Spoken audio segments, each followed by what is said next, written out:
Or could you wake up now? Now! Now! Your first day of culinary school is no time to sleep in. Smack that clock up and at him. Throw the clock out the window and stay in bed forever. We'll throw the clock out the window and see what happens. You slept through the school year and gave up on the once-in-a-lifetime opportunity to meet Colonel Sanders. Oh no! We already lost!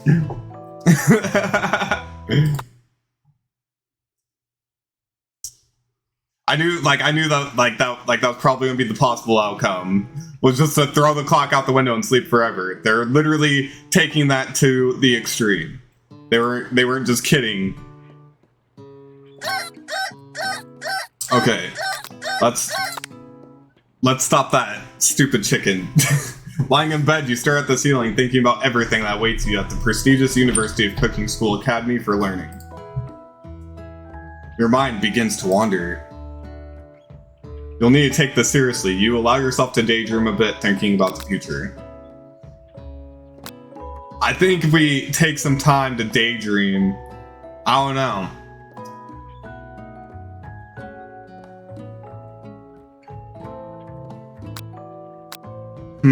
Do we need to take it seriously, or do we need to just allow ourselves to daydream a bit? Maybe already get a glimpse at that hunky Colonel Sanders.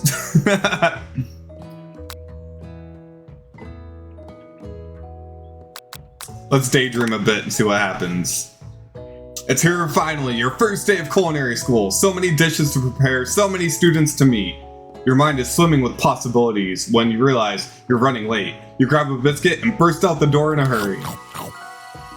Delicious. Just what you needed to wake up those taste buds. Yikes, you're in such a hurry, in fact, that you forgot to put on any deodorant before running out the door. You're sweating buckets as you rush to arrive on time. Uh-oh. God damn it, so I'm going to school as like the stinky kid? This is already starting out bad, folks. Standing in the quad, you gaze upon this magnificent University of Cooking School Academy for Learning. Here comes your lifelong best friend forever, Miriam. She's the most adorably awkward person you've ever met, and you absolutely love her for it. Yeah, she definitely looks awkward. Good morning, fried simp. Are you excited for the first day of the rest of our lives? Actually, because I sure am. Excited, a little nervous. Okay, a lot nervous. It's just that this morning I made breakfast for myself, but, well, when I ate it, I couldn't taste any love in the food. What if I'm no good? What if I fail? Classic Miriam, raised by Master Chef parents. She's always held herself to a very high standard. Oh, she's crying. Ever since we were little babies playing together and you rescued me from that quicksand box, it's been clear to me that you're the most loving, caring person I know. You're going to do great. But with the University of Cooking School Academy for Learning's famous 3-day only semesters, I'm afraid of being left behind and never catching up. The sweet girl Miriam has always had a flair for the dramatic. This summer she got so nervous about her first kiss that she chipped a tooth practicing on a mannequin. What?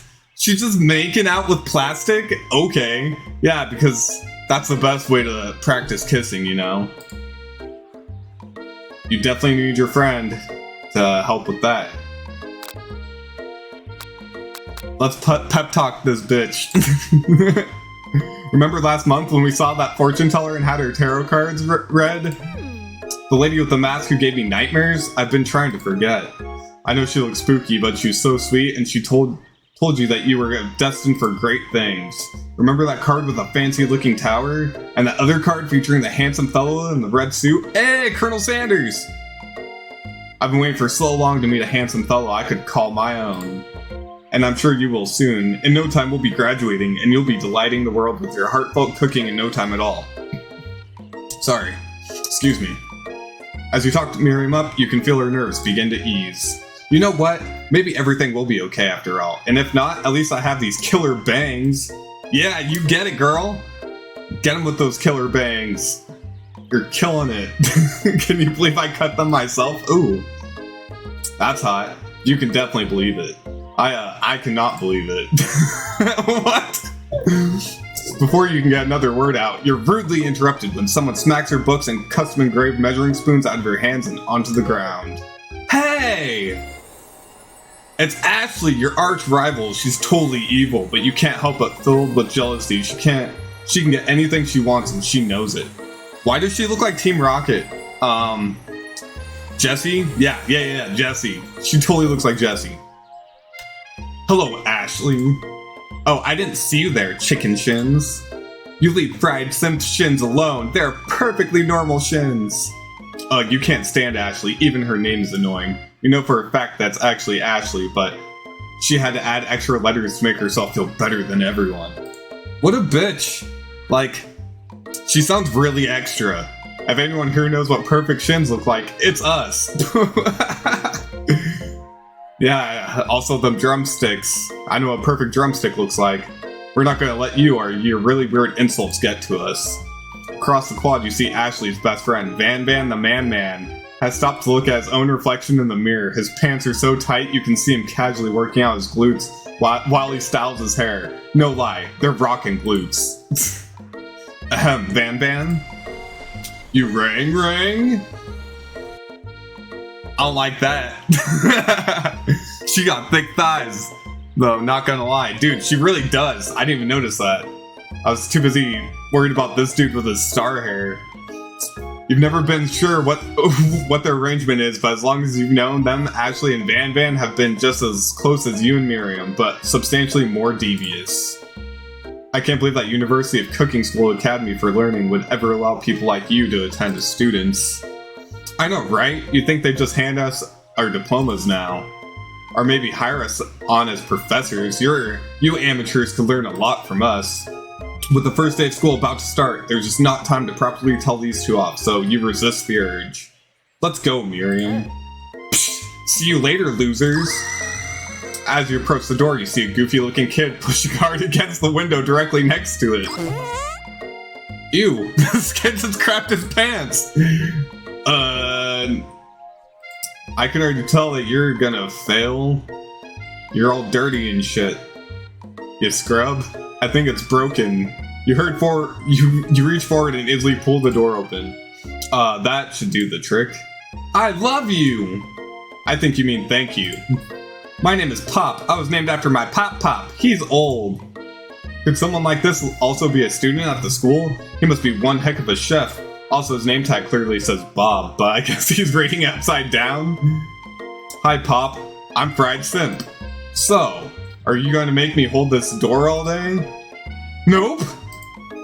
And with that, the young man walks into the building ahead of you. Is it just me, or is he kind of cute? No, he is not. You both shrugged your shoulders before following him into the building. He's a fucking king of plebs. He's not cute. And he's got bad hygiene. I mean, he crapped his pants. Well, I guess we all know what Miriam's into. You stand at the edge of the room, unsure where to sit. Other students wander and keep them busy chit-chatting. A scruffy-looking pooch takes his place at a podium at the front of class. Adorable! Lord of Plebs, yes. You're absolutely right, Goob. Now, quiet down, everyone. Who is this unreasonably cute pup, and why is he in our culinary class? You must be Sprinkles, head instructor and CEO of UCS Al. Please call me Professor Dog. I may be cute and little and fluffy, but I still demand respect. Woof. What a cute dog is our professor. This is the best school ever. I guess only a dog's nose is capable of picking up all the nuances of fine dining. Out of nowhere, wind begins to rush around you as a swirl of cherry blossom petals fill the air inside the classroom. I'm chilly, someone close the window! And then, he walks in. Oh my god! It's fucking Professor Sanders!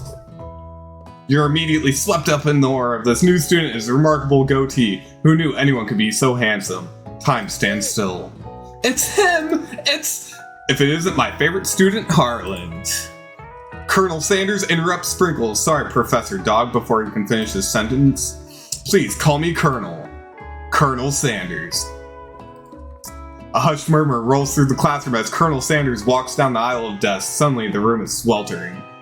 Ooh, sweat begins to bead across your brow. You feel like everyone is looking at you and you're not entirely wrong.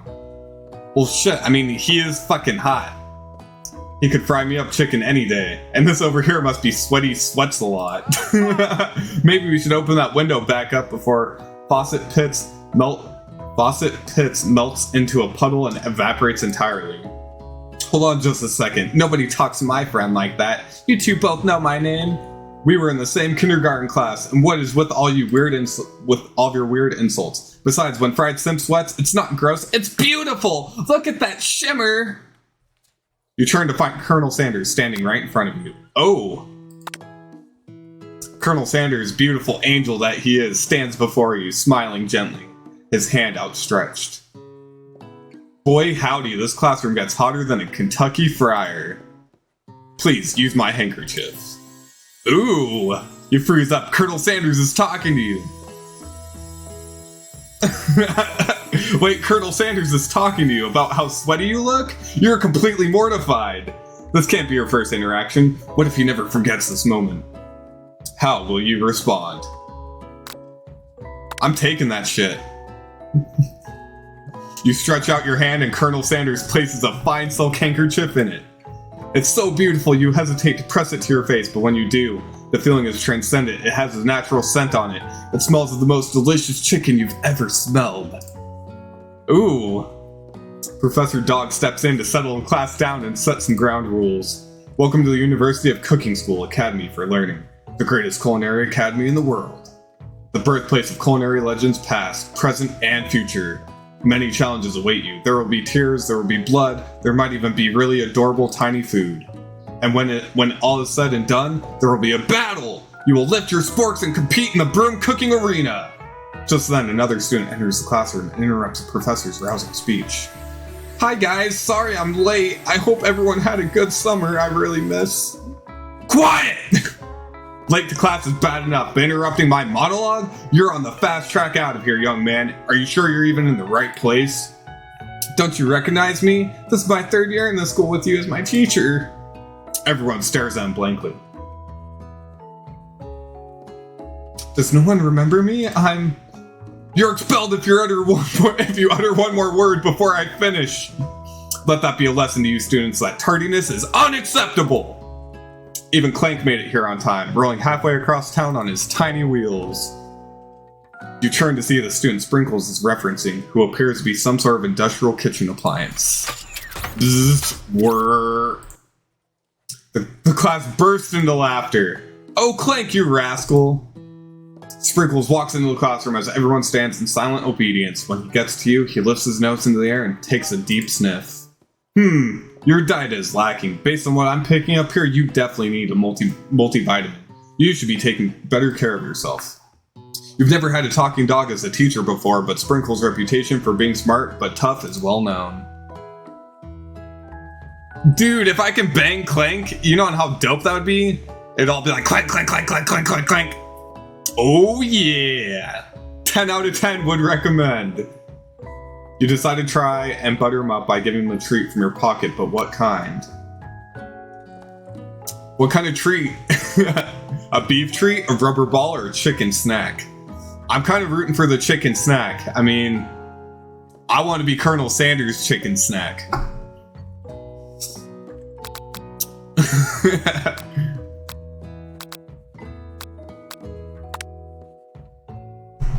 You reach beneath your apron and return with a chicken snack in your hand. Sprinkle's eyes go wide as he locks onto it. His favorite! Well, I think there might be some competition for new star student. God damn it, now I'm getting Sprinkles the dog to wanna, get with me. The furry professor immediately devours the snack, leaving your hand slick with coating of warm doggy drool. Can I use the Colonel's handkerchief to clean that up, please? You see the other students eyeing you jealously, but pay no mind to them. If they wanted to succeed in life, they should have learned the importance of carrying a range of dog treat flavors on them at all times. Settle down, young chefs. Take your seats and prepare to have your minds open to the amazing possibilities of culinary creation. As everyone rushes to claim their favorite seats, you're left standing at the front of the room. Only 2 options remain. Hey, Fried Simp, there's still a seat here! It seems that no one has claimed this seat next to me if you're interested. Dude, we're definitely sitting next to Colonel Sanders. I mean, Miriam with her killer bangs? I don't think so. Move to take your seat by Colonel Sanders. It appears he brought no books, pens, or pencils. However, his perfect upright posture shows off a seriousness that makes you confident in his desire to learn. Thanks for offering me this seat. I've only had 2 rules: do all you can and do it the best you can. It's the only way you ever get that feeling of accomplishing something. That's so inspiring. A little off topic if you ask me, but okay. As soon as you settle into your seat, the professor makes an announcement. Think fast! It's time for a pop quiz! Yay! A quiz about me! This incredibly important, surprisingly short quiz will tell me if they are ready for life at culinary school. Keep your knife sharp and your focus sharper. Here comes question number 1. If train A is traveling to point B and train B is traveling to point A, how important is it to wash your hands before cooking? Extremely, looking at you, Pop. That's right! Forest is to tree as chicken is to... night vision goggles? That's wrong! Damn it! What is the most efficient eating utensil ever created? I want to say it's fork.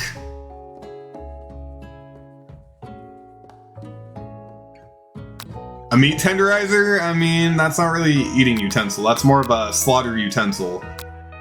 A feather? Feather's not here. I think that was on the last question. A comically oversized fork.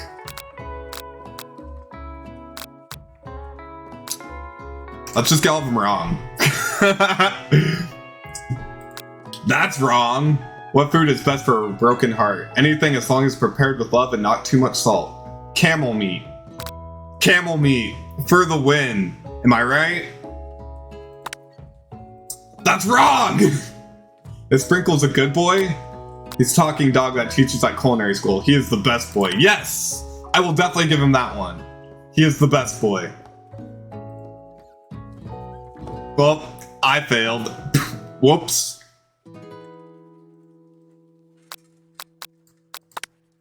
Oof, 2 out of 5. I could do better guessing. When you turn to Colonel Sanders, he's looking at your results with visible disdain. Not good. May I have your attention, students? I have an important announcement to make. Time for lunch! Wow, the cafeteria is as nice as any restaurant you've ever eaten at. It makes sense that a school dedicated to cooking would also be serious about eating. A delicious fragrance wafts through the room and tickles the end of your nose. Your mouth waters. Do you smell that? That must be our lunch. It smells crazy good. Everyone can I have your attention? Is it about lunch? No, I just wanted to apologize for my tardiness. You see, Howdy, folks. I'd like to make an announcement. Hey, It's about lunch. Everyone cheers. But Shh. Lunch, lunch, lunch. She said shh. In honor of the new semester, I have prepared something special to share with everyone for lunch. Ah, that must be the smell I smelled. Indeed, that smell. You hold your breath waiting to see what food this mysterious student has created. You've heard that he's very talented, but were the rumors true? Is this? Colonel Sanders lifts a large bucket above his head. Its contents glimmer in the light. Piled high are huge pieces of chicken, breaded and fried to a crispy golden finish. Why did they actually make Colonel Sanders attractive? I don't know, but that's why I'm going for him. He's like super hunky. The aroma envelops you and you begin to feel warm and safe. Colonel Sanders has filled a bucket with chicken? What a novel concept. Your stomach begins to grumble as if to say, stop thinking and start eating. For years, I've been developing a secret recipe for the perfect fried chicken. By my calculation, nothing less than 11 herbs and spices are required to achieve the perfect balance of flavors. You look around and notice that every other student has a pen and paper and is scribbling notes as fast as they can. But that's all I say about that. What you think you want, you stupid secret recipe, dude? Pshaw! Nah, my dude, nah. I'm just drafting a list, will, and testament in case one of those ingredients is poison? Got him! He looks around nervously to see if anyone else is laughing at his sick burn. You wait to see what Zinger Ashleigh has prepared to follow up, but she suddenly takes a different approach. Yeah, and I was just like writing in my diary. Dear diary, today I smelled something beautiful. I knew at that moment that only the hands of a true gentleman could fry chicken so tender. You see her body language. You see her body language change from bitter and evil to sweet and innocent as she slides closer to Colonel Sanders. She realizes that he's destined for greatness and fame with cooking skills like this. She wants him all to herself. Oh, please. Well, Van, the man, if you don't want any. I'll take his. Whoa, hold on. I mean, I guess I'll try it. He takes one bite and his eyes grow wide. He starts contorting his face as he tries to hold in his pure exhilaration and act unimpressed. Easy now, there's enough for everyone. Please, my fellow classmates, dig in! You take one of the pieces of fried chicken out of the bucket, sink your teeth into it. It's amazing! Tasting Colonel Sanders' food transports you to another dimension. Focus your mind and meditate on this moment. Try and identify every flavor. Savor the moment and everything that tells you about Colonel Sanders' culinary heart. Swim toward the light. This one's hard. Savor the moment or focus your mind and meditate on this moment.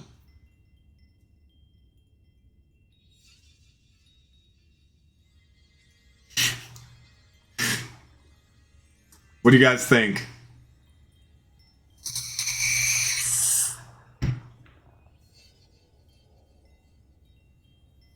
Savor? Okay. The flavors in your mouth are beautiful, pure, heavenly. What a guy! Alone with the flavors, you feel something that can only be described as love. For a man? For a flavor? Are they the same? Oh yeah, they're definitely the same. After tasting his food, you try to get some one-on-one time with Colonel Sanders. You approach Colonel Sanders. Colonel Sanders smiles ever so softly as you approach. He stops what he's doing and allows you to break the silence. Colonel, I wondered if I could talk to you for a second. Anything for a fellow chef. What exactly was on that chicken? Ha ha ha! How bold to come out and ask. It's an idea for a new combination of flavors that will make me a fortune and establish my legacy for all time as I open a chain of highly successful fried chicken restaurants. No big deal. It's just you and me here talking. I can keep a secret. In fact, I've got some of my own that I'd be willing to trade. What's the rush? The semester is only getting started. We've got 2 more whole days to get to know each other. He's clearly not going to give up easily, but it doesn't hurt to be persistent. You know what they say about secrets, Colonel? Shouldn't learning be fun? You've got moxie, I'll give you that. Colonel Sanders looks both ways to make sure you're truly alone, and then leans in. You can feel his warm breath as he whispers. Just one ingredient, but you can't tell. I use... Fuck! It's something my great-grandmother taught me. Fuck, wow! You'd never have guessed that. In fact, you're not even sure where you'd get some if you searched. While you're wrapped up in that huge revelation, you notice that Colonel Sanders has disappeared. While everyone else is still in the cafeteria, you decide to look for him. You find Colonel Sanders outside, standing in the quad. Oh, it's you again. Howdy. Sometimes I like to come outside and look at the school buildings. I think about how my story will continue on after I've graduated. It sounds like you have big plans. I dare say, the biggest. I will leave my mark on this world. You can bet on that. Alone together for the first time, you figure now is the perfect moment to show your personality to him. Be modest but thoughtful. Wow him with a big idea to add an additional ingredient to really spice things up. Make him to show your own strength.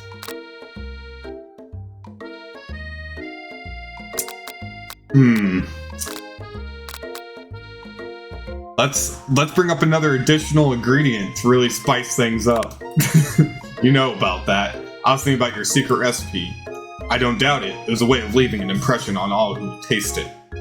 You decide to show them that you also know a thing or two about blowing minds with new flavors. Ooh. I actually had some thoughts on how you could improve it. Improve it? You want to change my secret recipe and you think you can do better? Have you ever heard of habanero peppers? Heard of them? I tend an entire garden of chili pepper varieties. Habanero, poblano, cayenne, but that's not the point. You can't just toss new ingredients into my secret recipe and expect to improve it. A recipe is about balance. It involves careful consideration and refinement. I didn't mean to. Let this be the last time you improvise on my recipes, fried simp. I'm headed back to class for the next lesson. Oh, I fucked up. That certainly didn't go as planned. No, it did not. You better head back inside, but you wait a moment. It's like Colonel Sanders doesn't think you're desperately chasing after him. You step into a massive cooking arena, where the afternoon lesson will take place. Each student gets an oven and all the tools and ingredients they could need. Look at this place! It's magnificent! Finally, we gotta show our stuff! Wait a second. Oh no! We have to show our stuff! What if I totally blow it? You're not gonna blow anything, except maybe kisses to the crowd of fans. I thought that he was gonna say Colonel Sanders. But I guess that's gonna be my job? I don't know! You're going to learn with the signature adorable tiny food creations. Welcome, students, to the cooking arena. For today's lesson, we'll be cooking with partners. Hurry up and pair off. Naturally, Miriam looks over at you, but unable to control yourself, you pounce on Colonel Sanders. Hey, Colonel! Would you like to tackle this lesson as a team of two that is you and me and you, if that wasn't clear? Want to be my partner? Sure, fried simp. I'll prepare our station. Without you as a partner, Miriam is left standing all alone. Two different students quickly take notice. Hello, new partner. Beep boop. Oh my, two potential partners. I'm so sorry, gentlemen, but I don't know who to choose. It looks like you have to pick four. Friend duties can be a little awkward, but that's the price you pay for not being alone forever. Who do you want to ask to be Miriam's partner? Clank? I'm thinking Clank. What do you guys think?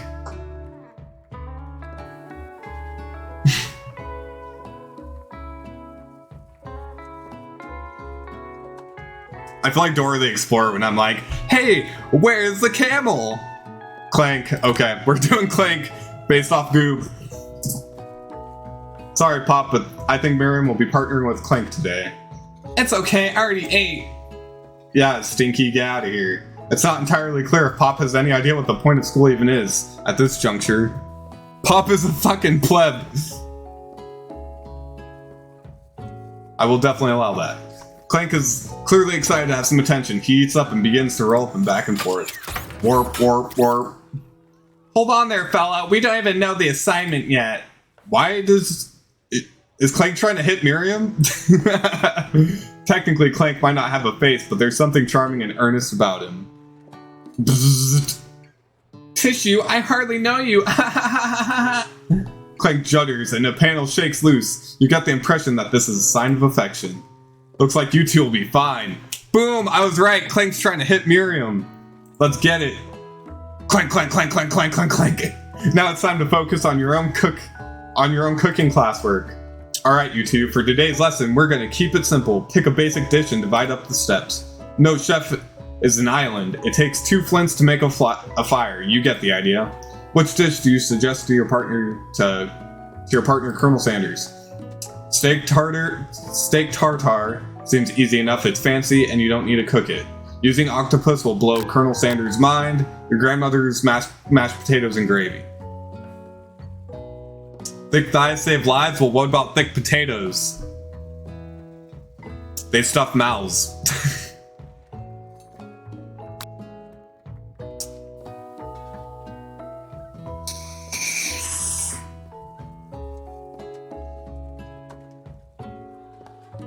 What sounds good? I'm thinking grandmother's mashed potatoes and gravy, because that's also a KFC special.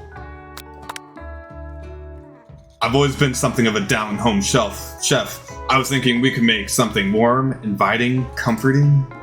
Maybe mashed potatoes and gravy?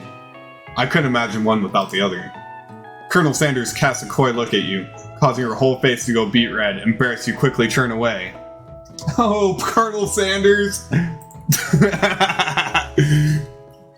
I'll go get the potatoes. No, please, let me. Picking perfect produce is a passion of mine.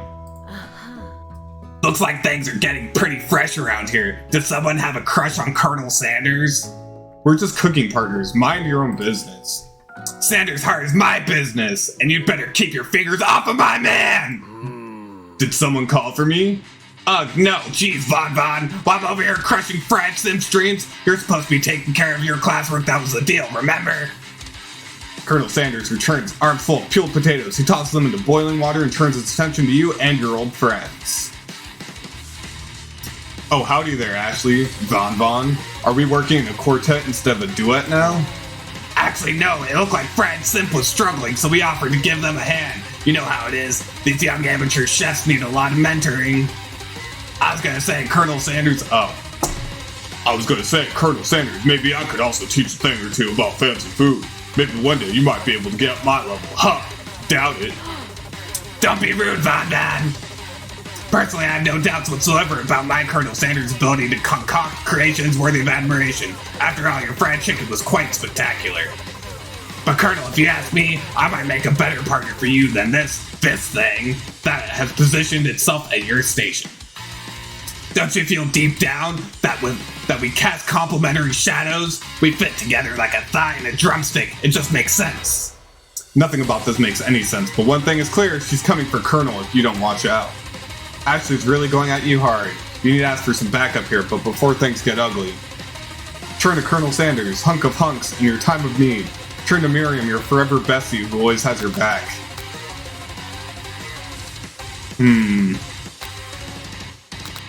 Let's turn to Colonel Sanders and see what he decides. I'm here to learn and to express myself via my cuisine, not bicker with prima donnas.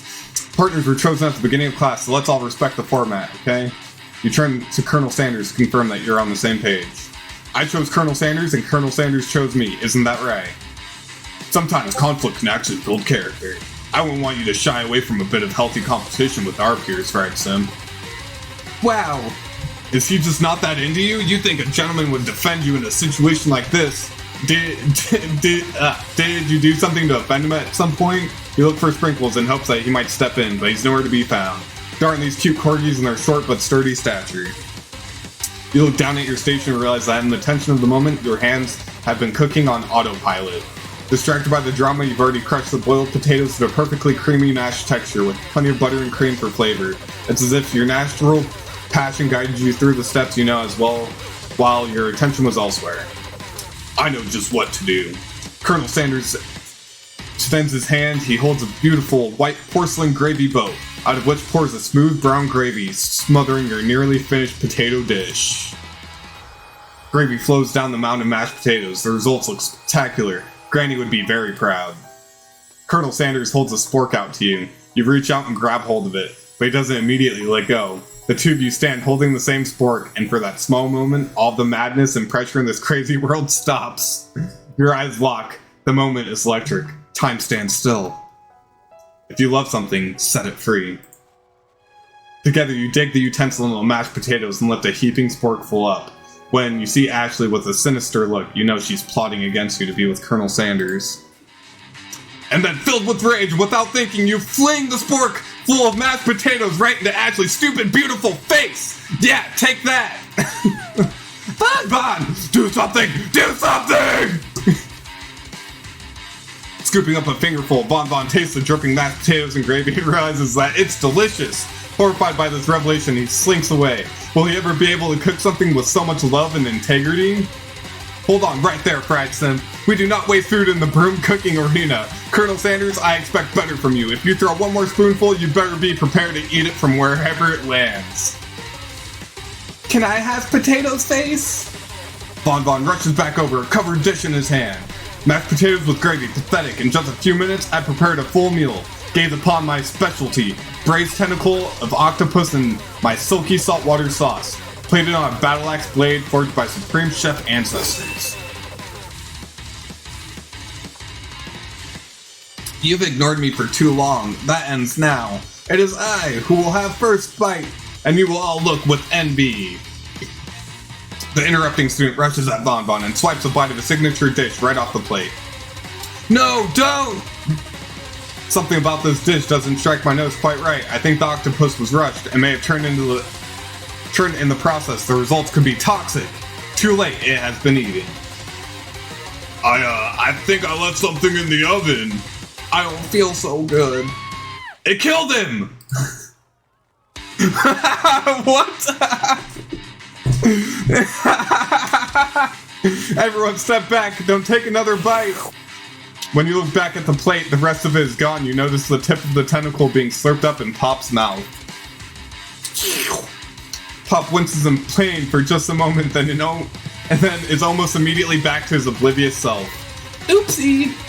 Tastes like poison! Well, no shit, fucking Professor Pleb.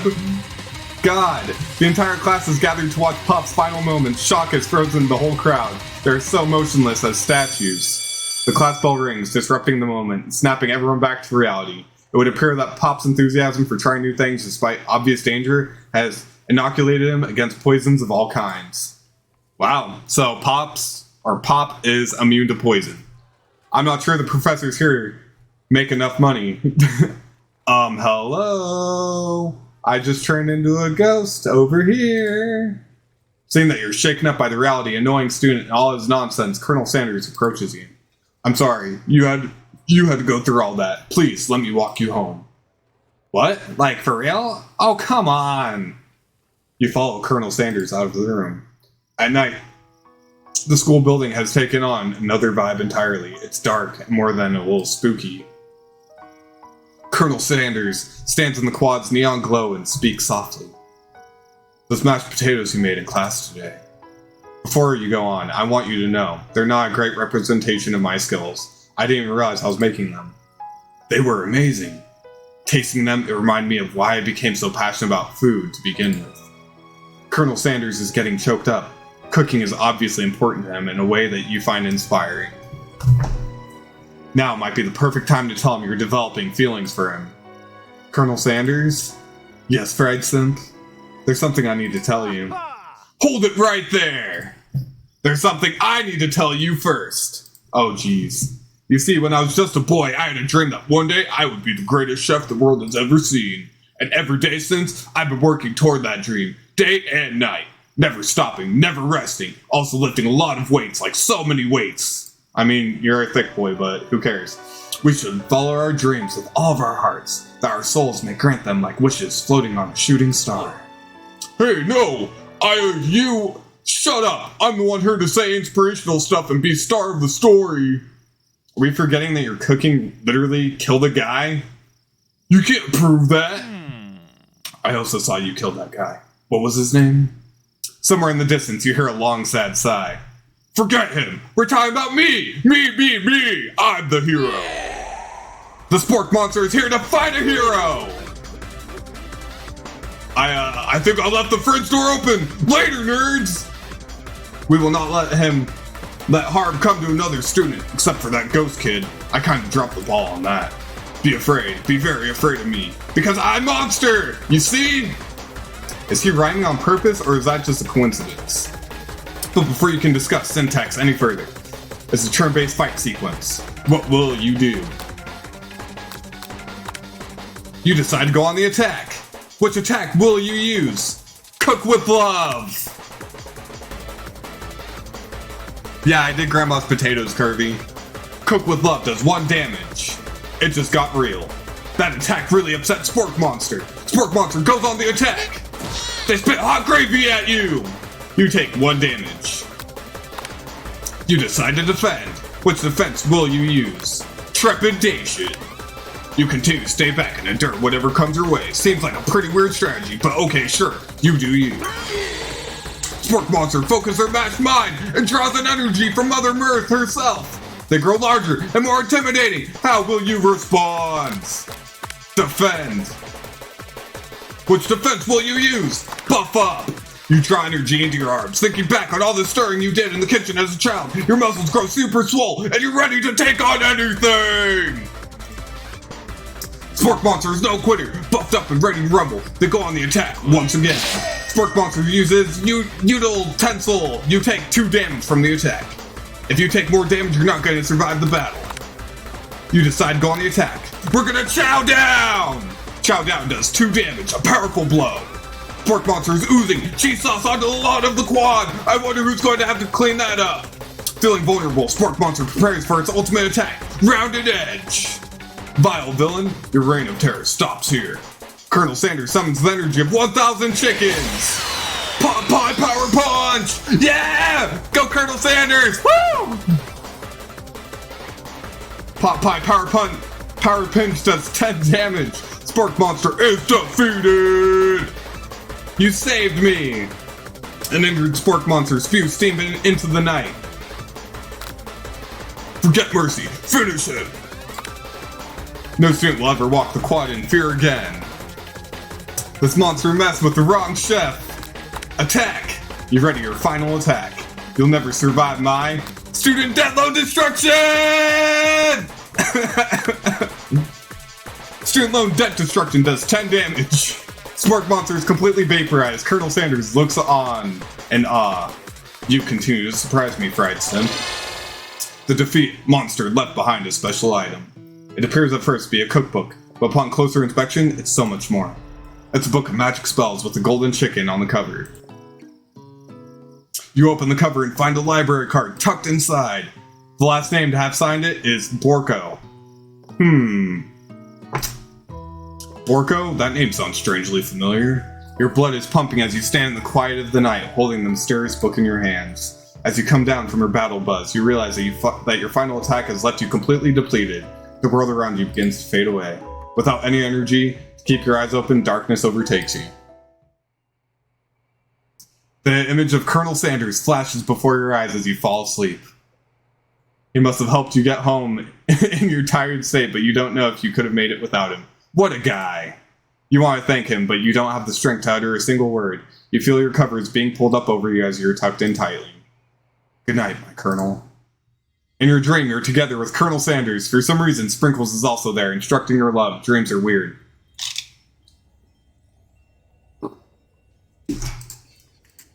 Zzz. You wake on day 2 and attempt to process the wild visions you had. Were they memories or premonitions? And then there was that secret ingredient that Colonel Sanders went ahead and told you outright. Not much of a secret, huh? It's probably just because he already trusts you so much. Sure, that makes sense. We'll go with that. Pfft, duh. You meet up with your bestie in front of the school. Before you can tell her about the encounter with the Spork Monster, she launches into a story of her own. Okay, I know this might sound a little strange, but I think I might be, like Clank. Like him? Like? I know it sounds like it's moving too fast, but there's something about him, like him. We got to talking after class, and he's actually a totally sweet guy. Not only that, but he's really smart. He told me all kinds of stories about Colonel Sanders. Did you know that Colonel Sanders was the most popular kid in his high school? No, but that does make complete sense. Yeah, but he was so popular that he was voted prom king at school and he didn't even go to, and also was a convertible that he himself rode in at the front of the homecoming parade. I'm thinking maybe something got lost in pressure cooker language translation there. Either way, maybe it'd be best if you took it slow with this new boy, like I am with Colonel Sanders. You and Colonel Sanders, the coolest guy in school, the most famous student to ever attend University of Cooking School, Academy for Learning, you're a thing now? We're definitely connected yesterday. You sure did! You're great! Why would he be into you? I guess. Laughing at the implication that you and Colonel Sanders might be a thing, definitely not cool. You're great! You have an idea about how to prove that your love is real. Well, if he's not into me, why did he tell me more of his secret ingredients? Your bestie's eyes light up. A secret ingredient? Yeah, I just said that, a secret ingredient. Is there a dramatic echo in here? Miriam checks to make sure you're alone before continuing. So this summer, while I was on vacation with my family, a lonely man approached me in the botanical garden where I was wandering. This can't be good. He told me all about his passion for spices. Secret spices! The man gave me some to show me what he meant. He said it was a powder created from super duper rare dried flower petals, and that if I did him a big favor, I could have some of my own. Oh, what was the big favor? Please, Miriam, don't tell me. So I filled my suitcase with them and brought them home. He was so nice, he even met me at the gate when I arrived. Later then, I cooked with them. A very strange feeling came over me, and the flavor is unlike anything I've ever tasted. I think you're being very liberal with the meaning of spices here. Whatever, anyhow, we both share an interest in cooking, so we stayed in touch, you know, like pen pals. I bet he would love to know more about new spices. Well, I'm definitely not supposed to share Colonel Sanders' secret recipe, and besides, I only know the one ingredient, so I doubt it'd be much use to anyone. Please, please, please! It would mean the world to me! No one has to know it came from you or from Colonel Sanders. What do you think? Should you protect Colonel Sanders' secret or share it with your bestie? Definitely protecting the Colonel. I mean, Miriam's annoying as fuck. You quickly think of a fake ingredient name. I don't know, how about... It was Eye of Newt.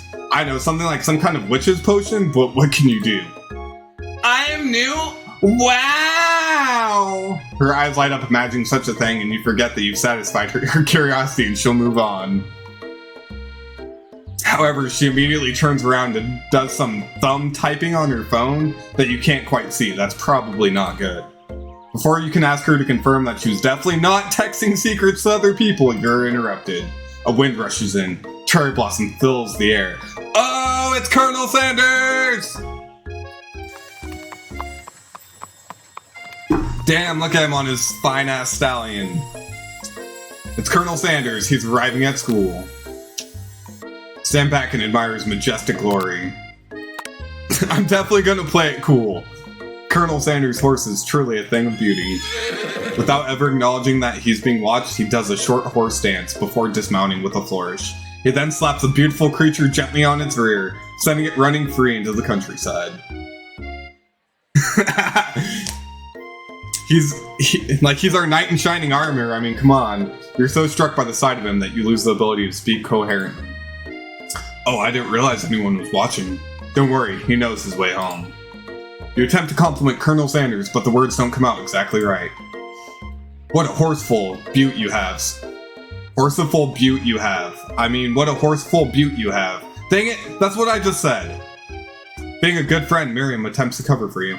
Oh, Fried Simp just gets really nervous around people I like. What? This is not helping. I mean, they got food poisoning and were up all night. It was gruesome. You should have seen it. She gives you a wink and a smile, and as if to say, situation handled, can't blame a girl for trying. And with that, Colonel Sanders disappears in the school, leaving you and Miriam to follow.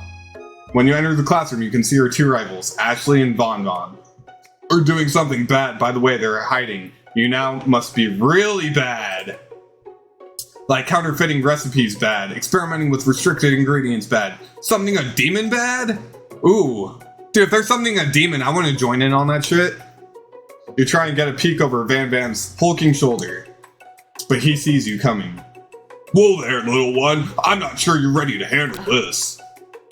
Why don't you make like a bee and mind your own wax, honey? Tell them to stop acting immature, act like you're not interested in them, but really try and get a closer look. Fuck it. You sit near the rivals, but leave your back turned to them. You even hear Van Van muttering something that sounds a bit like a magic spell. However, he notices you eavesdropping. You try and cover your tracks and improvise an excuse. It's time for class and you're distracting the rest of us who want to learn. Now you've upset them. Oh, and you're the emperor of cooking, are you? You make the rules? I'm not sure you know a good meal if it ain't you.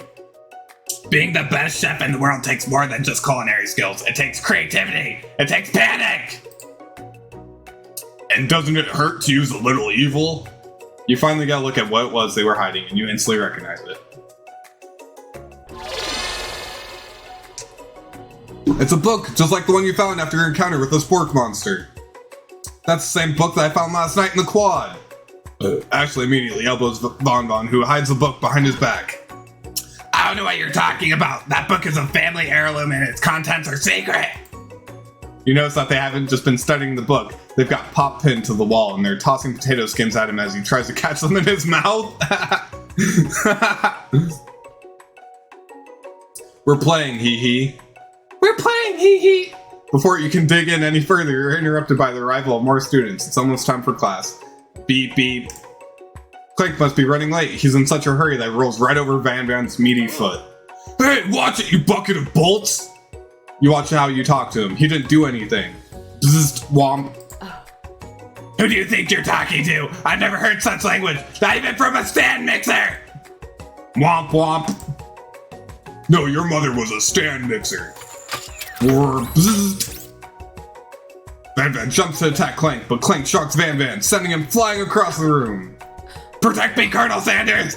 There's crazed men about to come to blows! I think it must be over me. I'm not interested in either of them. Ashleigh's tone has completely changed in an instant. She bats her eyelashes at Colonel Sanders. Surely he must have known that this is a ruse, right? Gentlemen, get a hold of yourselves. Save it for the arena, at least. Or don't, honestly. What do I care? I've got lofty career aspirations to focus on. Maybe I can help you with your business plan. Just then, Sprinkles arrives to signal for the true start of the class day. He's panting, which doesn't seem that abnormal. He's a professor, but he's also a dog. Students, please take your seats. I apologize for my late arrival. I spent the morning chasing a car all around town, and my tiny legs are very, very tired. But I'm here now, and I hope you're ready to learn. Rub his furry dog belly. He loves it. After he catches his breath, Sprinkles regains control of the classroom. Without further ado, we'll review the global history of my favorite fowl, the chicken. You want to pay attention to the lesson, truly you do. Which is why in 1776, at the signing of the Declaration of Independence, it was the chicken who first signed their name. But you can't help but daydream about Colonel Sanders, and you miss most of the important parts. When you come to, Sprinkles is holding a tray of food in front of you. Damn it, Ashleigh. She's making me lose my voice. Well, fried sim? Naturally, this appears to be a sample platter. Which item do you want to sample? A glass of water, a shimmering pepper, a dog biscuit. I don't know. Which one? Help me out here, fam.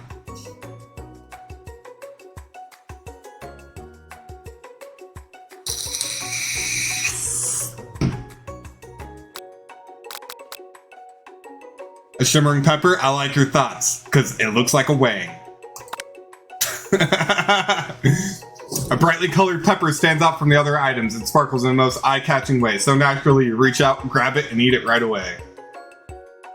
However, your body is not prepared for the heat. The pepper is triggered an intense spice hallucination. It feels like forever as you trip through the universe. My friend! Ooh! This guy again? I'm here to give you an important message! Ooh!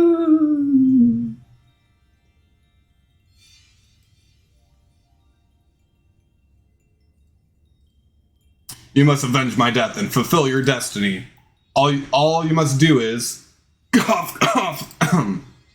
I was saying, to fulfill your destiny. All you must do is... Cough, cough. Sorry, I think I've still got some spice stuck in my throat. It's fine, we'll work through. Cough. To fulfill. Cough. The prophecy. Cough, cough. You must. You feel yourself begin to regain consciousness. Aw, man. You come to find everyone is staring at you. That pepper was the last of its kind on Earth, and now it's gone forever. Oh shit, we ate the last pepper on Earth! You think to yourself, geez, I should pay better attention. We all make mistakes, I'm sure he'll forgive you someday. Come on, it's time for lunch! Before anyone can relax, the cafeteria lights dim, and your rivals enter to make a dramatic announcement. Today's lunch will be prepared via timed competitive cook-off. The level of theatrics with these two is off the charts. Demand that they stop wasting everyone's time, step up and tell them you're on. We're gonna do this. We're gonna kick their asses. A bit of lunchtime competition, eh? Count me in. If I want to wipe the tables with you fools before I set my lunch down on it, then so be it. I'm not the fool. You're the fool, fool! Good one, Von Von. I like your gumption, fried sim. I'll be watching your performance. Just as things reach a boiling point, Sprinkles steps in. Surely he'll put a stop to this madness. Now, students, please settle down. This is the lunchroom, not a sporting event. Finally, a little sense, you breathe a sigh of relief. At least not until we turn on the timer. Then a huge light blasts in your face, flashing the words, "Timer ready!" That's what I'm talking about. Woo! I stand corrected. The hard way built solidly a foundation of confidence that cannot be swept away. And that's an original quote by me. In case anyone was wondering, I hope its message lifts you to victory.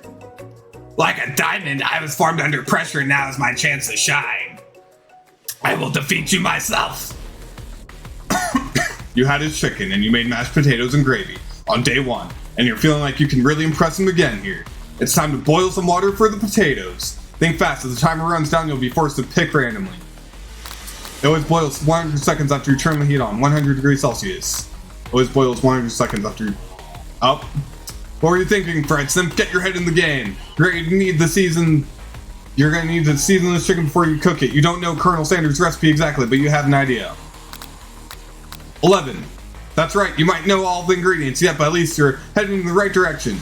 Tail wagging intensifies. Now that you've got some basic steps going, it's time to elevate your craft. What state of mind offers the most flavor? Gratitude. Yes! Another one right! Your classmates are rooting for you, but Ashleigh is simply stronger and faster than you. You better pick up the pace if you want to survive. When you were a child, your father told you never forget where you came from. Every day you meditate on his advice and draw energy from that place. What? Now would be a great time to harness. Small town where big dreams are born on the shoulder of Orion, deep beneath the... Nope. I was like, fuck, I'm running out of time. You try to shut out the noise of the arena and focus on your cooking. What is the sound of success? Don't make me get the spray bottle. Yup. Oh, I failed!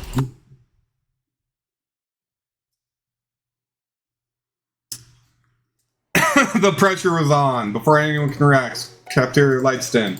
Okay. Demand they stop wasting everyone's time. Blah, blah, blah, blah. Step up. I'm just gonna click through it because we just read all this.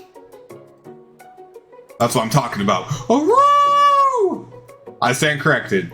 The hard way builds solidly a foundation of confidence that cannot be swept away. And that's an original quote by me, and in case anyone was wondering, I hope this message lifts you to victory. Like a diamond I was formed under pressure, now is my chance to shine. I will defeat you myself. You had the chicken and you made it mashed potatoes. It's time to boil some water for the potatoes. Think fast. As timer runs down, you'll be forced to pick randomly. Oh, it's Celsius. God damn it. What are you thinking, Fred Sim? Get your head in the game. You're going to season the chicken before you cook it. You don't know Colonel Sanders' recipe exactly, but you have an idea. It's 11. Now that you've got some basic steps going, it's time to elevate your craft. Gratitude. Small town where big dreams are born. Oh, woo! You try to shut out the noise of the arena and focus on your cooking. Bubbling. Oh. Don't make me get the spray bottle. You notice Colonel Sanders out of the corner of your eye. I believe in you, Fred Simp. He's actually cheering you on, which would be awesome, except knowing he's watching you makes you totally forget what you were doing. Now all you can think about is Colonel Sanders. Colonel Sanders' face looking over the horizon. Colonel Sanders' face blowing you a kiss. What were you thinking? Get your mind back in the competition! Grrr! You're straight on a desert island with only one dessert cookbook. Which do you take? What a hunk! I know, right? You know what? Shouldn't you be focused on the challenge? You're falling behind. You and Colonel Sanders riding together in a gondola. Or gondola? What does that have to do with crafting spectacular fried chicken, delicate baked biscuits? You're really struggling to keep up. At the next station over, Ashleigh has already begun plating elements of her dish. It's colorful and complex. To make up time, you toss your biscuit dough into the stand mixer. As you do, the crowd gasps. Yikes! I know you love nothing more than seeing a fellow appliance utilized in a kitchen battle, but sometimes that means sacrificing the personal touch. You might not have any hands, but Fried Simp does, and a good chef needs to be touching the dough to know when it's properly mixed. There's an easy way and a hard way. You don't get far by doing the easy way. When you hear everyone talking, you realize how serious your error was. You immediately shove your hand in the mixer to rescue your dough before it's overmixed. Fried Simp, no! But you're not fast enough and your hand gets stuck. It's immediately crushed by the quickly spinning beaters. There's no way you'll be able to use that hand for the rest of the match. Colonel Sanders shakes his head in shame. What you often find is that the easy way can turn out much, much more difficult. Everyone stop what you're doing right now. This battle is over. It can't be. I was so close to finish my dish. Sweetheart, look at your hand. You simply can't go on. Aw, that's too bad, and here I am with a completed dish ready to serve. Surely that makes me the winner by default. No, it wouldn't be fair to compare the two, on account of Fred Simp's injury. You see Sprinkles begin to lick his doggy chops as he locks onto the dish. But I suppose you should at least tell us what you prepared. Well, basically, I'm the sweetest. I skip straight to the dessert. Under this white chocolate dome, you find a wide array of delights, taking on a journey of flavor that tastes good and tells a story of excellence. I was gonna ask Fred Sim to do the honor, but since you're injured, I'm afraid that pouring this creamer on delicate hot chocolate sauce might be too difficult. Colonel Sanders, if you wouldn't mind lending me your strong, steady hand. Colonel Sanders pours the hot chocolate sauce on top of the dome, causing it to melt away, revealing the ingredients hidden within. Inside, you'll find a delicate fried cheese croquette atop a slice of honeycomb, ice cream 2 ways, tender nougat, and pearls of blueberry jelly. Glay? Colonel Sanders seems intrigued, but perhaps not impressed as he dips his finger in the chocolate sauce. Simplicity isn't your strong suit, is it, Ashleigh? Oh, you, hee hee. As he places a sauce-covered finger into his lips, Ashleigh leans over and whispers something into his ear. A dab of sauce sticks to his mustache. Internalize the rage you feel. Put yourself between Colonel Sanders and Ashleigh. Your rage burns so intensely within your eyes that they burst into flames. The flames cause your eyebrows to catch fire and turn to ash, and they fall off of your face, which means people have a hard time understanding your emotions for the rest of the semester, perhaps forever. Embarrassed and ashamed by your poor performance, not to mention your crispy fried brow, you run for the quad to be alone. The beautiful weather feels like an insult inside of you as storm rages. It's Colonel Sanders. He's probably here to tell you that he and Ashleigh are in love and have decided to get married. And he won't even ask you to cater his wedding because you're a terrible chef and an awful person. Wow, that's a bit harsh. You try to hide from him, but he approaches you directly. I know you're hurting right now. Not just from the devastating loss, but from that run-in with the mixer and that small fire. We should get that checked out. I'm fine, can't you just leave me alone? I'm a loser. I'm not fit to fill your fryer. I'll never be a master chef. Failure is a part of life, not just for you, but for all of us. Do you think I've never failed at anything before? That's exactly what I think. Well then, think again. I wasn't always the man you see before you. Enrolled in culinary school, incredibly handsome, successful, motivated. Well, handsome, sure. I was born that way. But I've walked other paths and arrived at dead ends. I was passionate about life, but I failed as an obstetrician? I was passionate about justice, but I failed as a lawyer. I didn't know. People see my delicate ribbon tie and my well-kept beard and assume that I've got it all together, which is true now, but it hasn't always been. Sounds like this guy could really use a hug. I resolved then that when going to mount to something, no amount of hours, labor, or money would deter from me giving the best I had to give. As Colonel Sanders changes focus, you can see something ignite inside of him, a burning passion. One has to remember that every failure can be a stepping stone to something better. My new dream is pure, it's honest, it's something that a humble man in a crisp white suit could be proud of. I will create a new chain of chicken restaurants that will bring joy to the entire world and make up for my past misdeeds. Yay! Just as your moment grows intimate, you're interrupted by a threatening shadowy presence. Battle scarred from the night before, you prepare for the worst. It's a spork monster! Gorko the spork monster is here to find a hero! Is anyone else feeling a bit of deja vu? I'm sorry, Gorko, but I could have sworn we already battled you last night. That was Borko, my twin, and I, Gorko, am here to avenge them. Are you stronger than Borko? Well, we're twins, so not really. We're gonna pretty much be exactly equal in every way. Why do you ask? Colonel Sanders smirks. He's already on the same page as you. It's just that we beat Borko pretty easily, so I don't think you have much of a chance. Not to mention, I feel really guilty about that. If I could take it back, I would. I think what Frank Synth is saying is, can't we just be friends? Life's too short for making enemies.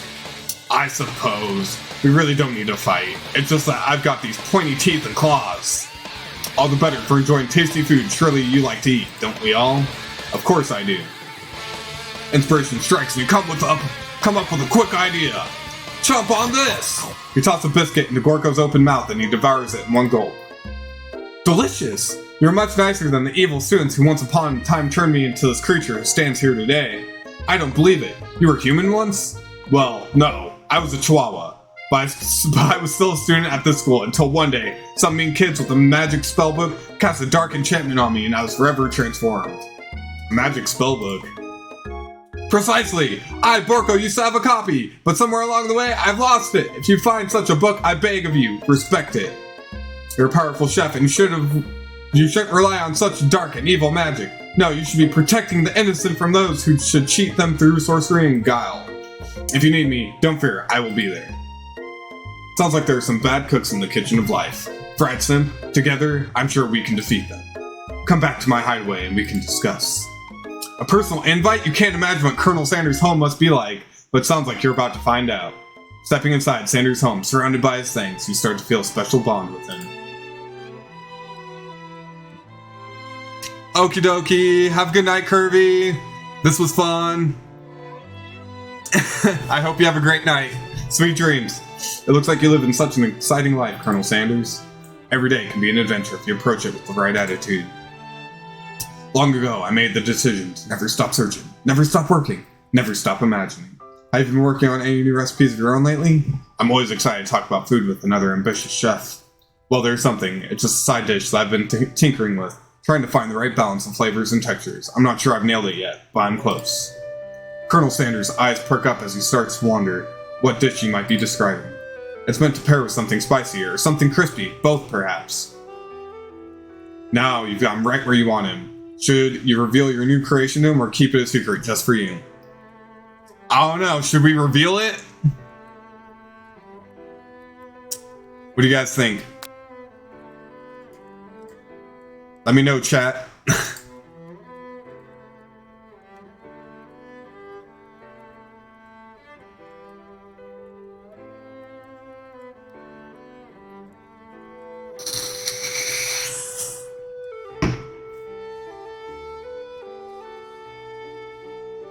Reveal it! Okay, we're gonna go with you, Sid. We're gonna reveal it. You decide that you're as ready as you'll ever be to share your original cooking with Colonel Sanders. Before you talk yourself out of it, you decide to dive in head first. You reach into your lunch bag for a special dish that you've been keeping on ice all day. I present to you my original coleslaw. The shredded cabbage dish glistens in the light of Colonel Sanders' Lux Hideaway. That looks like some bomb-ass coleslaw, I'm not gonna lie. These drawings are pretty immaculate. Magnificent.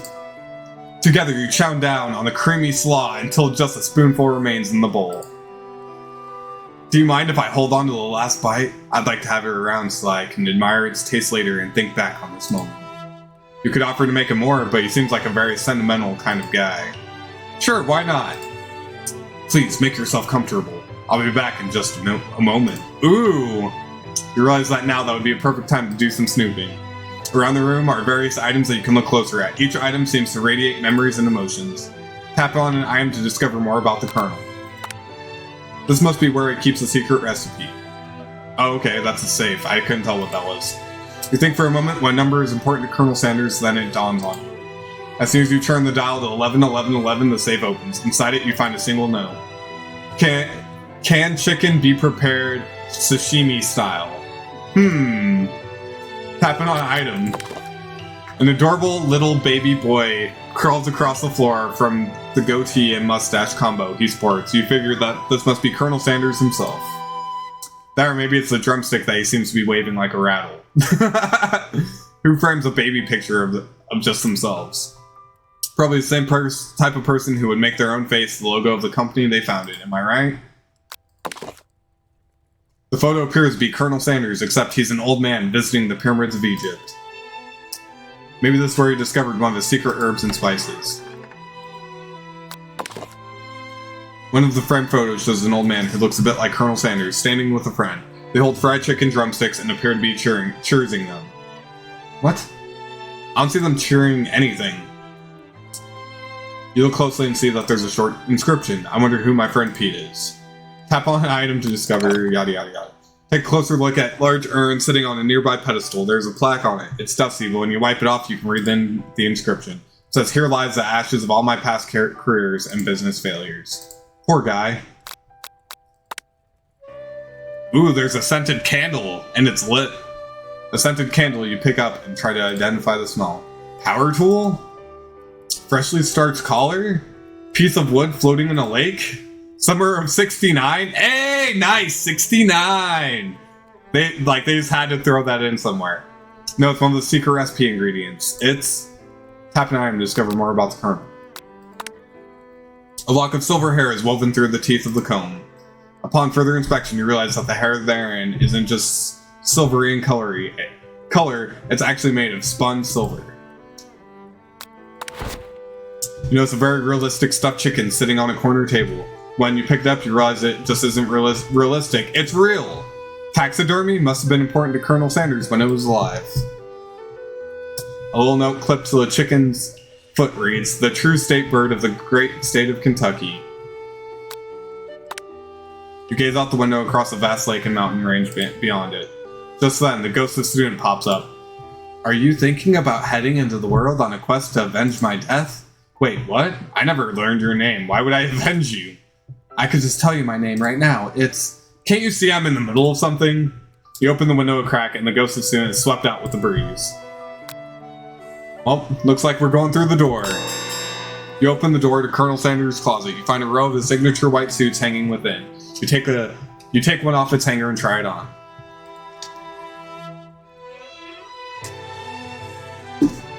The jacket's a bit big for you, but it's soft and comfortable. You give yourself a deep hug, breathing in his scent. They say that home is where the heart is. Is this what they meant? Before you look any further, you hear Colonel Sanders returning. He has a new dish that he's been working on, and he wants you to taste it. You try to act casual until he asks you why you're wearing his jacket. I don't usually loan those out, but I must say, it does look good on you. Oh crap, the jacket! You forgot to take it off. You decide that now's your moment to make a big move. You tell him you're cold, you fess up and tell the truth.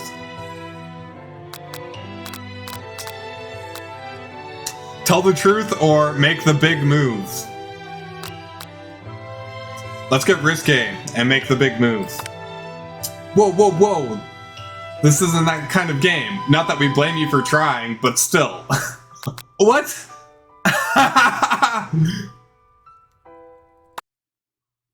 That's freaking hilarious.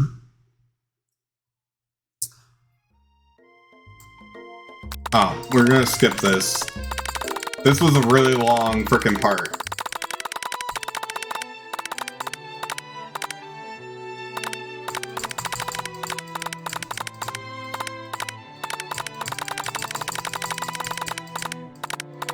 Oh, there's Pop. It's the spork monster. Oh, there we go.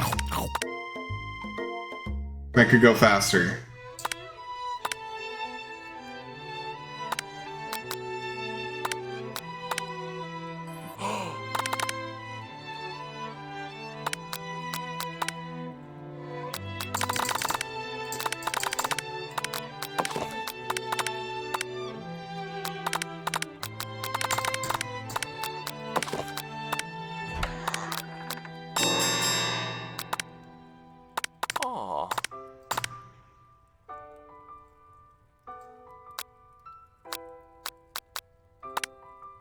You confess.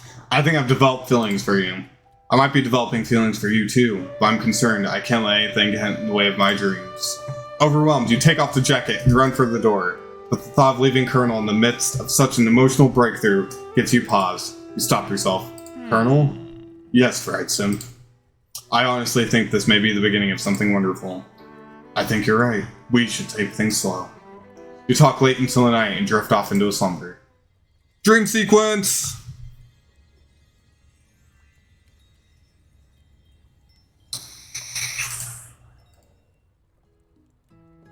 You awake to a beautiful morning in Colonel Sanders' hideaway. Did you make the right decision on how to respond to Colonel Sanders? Only time will truly tell. Today is the day that could change the rest of your life. Your thoughts are interrupted when Colonel Sanders emerges into the room. He's holding a gorgeously plated breakfast, and your mouth waters at the sight of it. Here's a simple breakfast I just whipped up. It's meticulous. Of course, fried chicken and biscuits. Who would have guessed? You taste Colonel Sanders' food, and takes you on a journey. When you return, he's waiting to ask you an important question. So would you say that we're the perfect match? How presumptuous. My cuisine and your taste buds, that is. Such confidence, such grace. Could he be the world's greatest gift to cookery? We'll flatter him. You know, I think we might make a great team. A single tear begins to pull in the corner of his eye as he gazes out the window. And with the right business partner, I know I can't fail. Business partner, could he be talking to you? It's all happening so quickly. Overcome with emotion and confused by your feelings, you're on the verge of tears. Unable to speak, the only answer you can find is to run out the door and get home. There's still one more day of school after all. The University of Cooking School. Academy for Learning waits for no one. You get home to find something very surprising. Your best friend is there waiting for you. Where have you been? Because I had one heck of a night. She smashed frickin' Clank. I've been desperate to talk to you about it, but I couldn't find you. I got worried that something had happened to you. It's okay, I was just...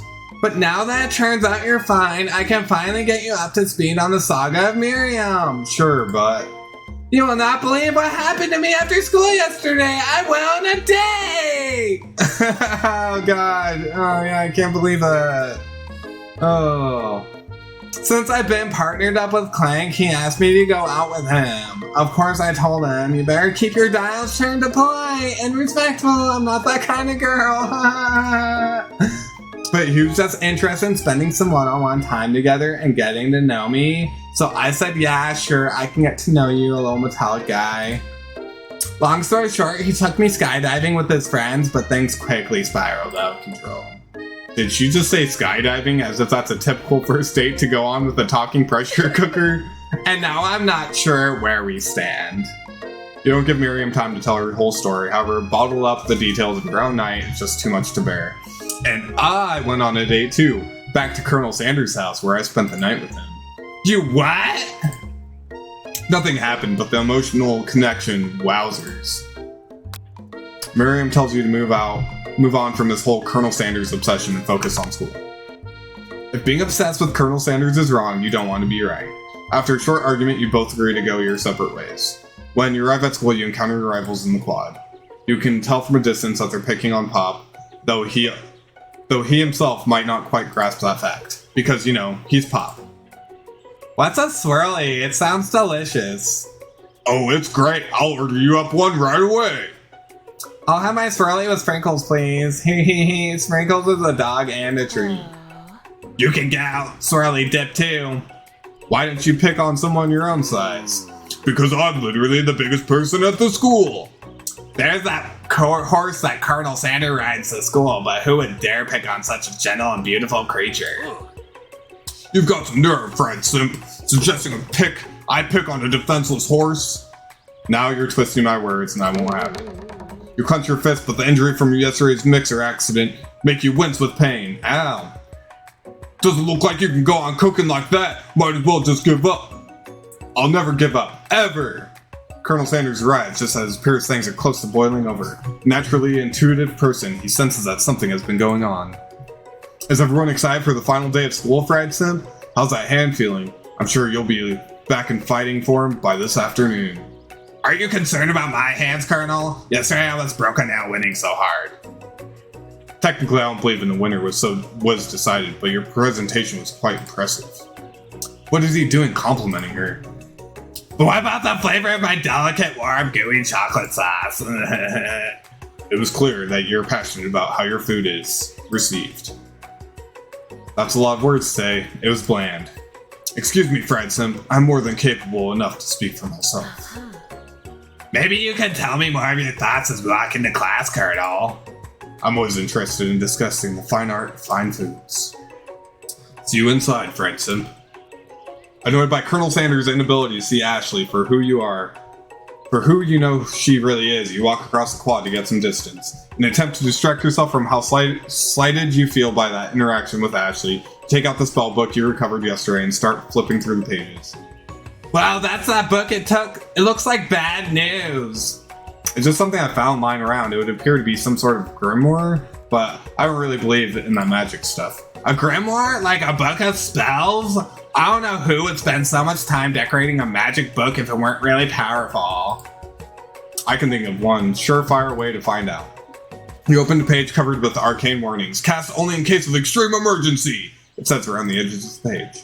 I could use a spell here that says, will erase anyone I choose from all my memories. If I scrub out Colonel Sanders, it'd probably help me focus better on the upcoming final exam. That is way drastic. Can't you do something else, like anything else? Not rooted in dark magic? Maybe tie a string around your finger. Okay, fine, it is drastic. But desperate times call for desperate measures. You've got memory erasing spells sitting right in front of you and a pretty good excuse to try it out. You've got memory erasing spell sitting right in front of you and a pretty good excuse to try it out. Let's don't do it. You take your friend's advice and put the book away. It's almost time for class. Sprinkles is already in the room, waiting for the students to arrive. He clears his voice to make a quick announcement. I want you all to know, I feel something of a dog moment coming on, but I assure you it's nothing to be afraid of. His cute little nose scrunches up and begins to breathe quickly. He must be hungry, reach for some old homework to give him a snack. Dogs can be rather unpredictable, especially Sprinkles. Wait to see what happens. Let's give him homework. You reach into your backpack and grab some homework from last semester that you throw out to turn in. Sprinkles immediately goes for it and gobbles the sheet of paper like it's a piece of fresh chicken rawhide. I apologize for the outburst. I know it seems cliche, but not much in this world satisfies like ungraded work. My fried simp. Were you studying something with cinnamon? What? I've been sitting in on a lecture series around the art of cake baking. How insightful. This actually brings up an important point. Thank you, Fried Simp, for reminding me to dole out this indispensable bit of wisdom, you see. But before you can go any further, Miriam's love drama spills over into the class. Sprinkles is interrupted by whirs and sparks coming from the back of the room. I told you to save it for after class! Bzzzt, bzzzt. You think I wanted to be thrown from a plane strapped to a stranger? Miriam and Clank appear to be arguing, but you still haven't learned to speak Clank's language of mechanical noises. Whirr. But no, you had to show off to your cool kid friends Jeff and Joan, J and J, forever. Watch us form a triangle in midair as we descend. Triangles are the strongest shape, don't you know? Bzzzt, bzzzt. Yeah, well that doesn't make it a great day. Beep. Whirr. Then take Jeff and Joan with you. You can all hold hands as you pedal down the mountain or off a cliff or for all I care. Sad beep. Clank begins to shudder. Steam pours out of the gaps in his panels, and then a loud ding stops him in his tracks. Beep. Bzzzt. No amount of seasoning is gonna make me want to eat that, Clank. Clank burps out completely deep-fried sneaker. Considering that he himself has wheels, not feet, it's not entirely clear where it came from. In terms of deep-fried footwear, I guess it looks okay. Clank slowly rolls out of the room to be alone with his shoe. Everyone tries to pretend like they didn't see the entire thing go down. Nothing like a loud public breakup to cast a pall over the final day of school. Well, that was unfortunate, but we mustn't be distracted from what lies ahead. The final competition, Showdown Challenge exam. I'm still working on the title, but I think you get it. Test time approaches. See you all in the arena. But before you can think about your upcoming competition, there's a very beautiful soul nearby and in need of a pep talk. Hey Miriam, are you okay? Okay, I'm so mad I could smash a tiny mug, spilling several droplets of hot cocoa all over the floor. How could he embarrass me in class like that in front of everyone? Her tiny cocoa is a delicious treasure, so you know that this breakup is no joke, even if the source of her frustration is such a silly boy. I know that you know this, but I'm gonna say it out loud. You don't need anyone. Me and you, we're gonna cruise through this final test and hit the carpool lane to Success City. Miriam brightens up, imagining the wind rushing through her short bangs, but she hesitates to embrace the feeling all the way. You're not gonna saddle up on Colonel Sanders' stallion and ride off into the sunset without me? Of course not. Well, maybe sorta, but I'm sure there's a pony out there with your name on it and a ranch big enough for both of us and whoever else we want to bring along. If it's not Pop or Clank or anyone else you meet today, tomorrow, or this year, so what? You're a special person who shouldn't settle for the first someone to show little interest anyhow. Miriam gives you a big hug, almost a big hump. Big hug and wipes the tears from her cheeks. I should really review my menu for today. I'm gonna make a very special soup. And I bet that Professor Dog is gonna love it up. While you're pep talking Miriam, you completely missed lunch, but that's okay because you had a better idea of how to spend the time before your exam. You've decided to head to the arena early to practice a dish. This is it, the location of your final challenge. A test of will, a test of courage, a test of talent. And a chance to beat the pants off of Van Van, the supposed man, and his eviler counterpart, Ashleigh. As planned, you begin to run through a quick test of recipe you've been working on. Fried Simp's famous chicken pot pie. After practicing for months, making this dish comes second nature to you, and you're able to quickly get a fresh pot in the oven. But as soon as you do, your cram session is interrupted by Colonel Sanders. Fried Simp, what are you doing here? There's still time before the exam. Oh, just taking it all in. I'm big into visualizing success. I'm looking at my station and picturing victory. The pot pie has begun to bake and the smell is slowly filling the space around you. Visualizing, huh? That's too bad. I was hoping you were here cooking something delicious. You'd usually happily share your food with anyone who's hungry, but the last time you let Colonel Sanders get in your head, it cost you a cook-off.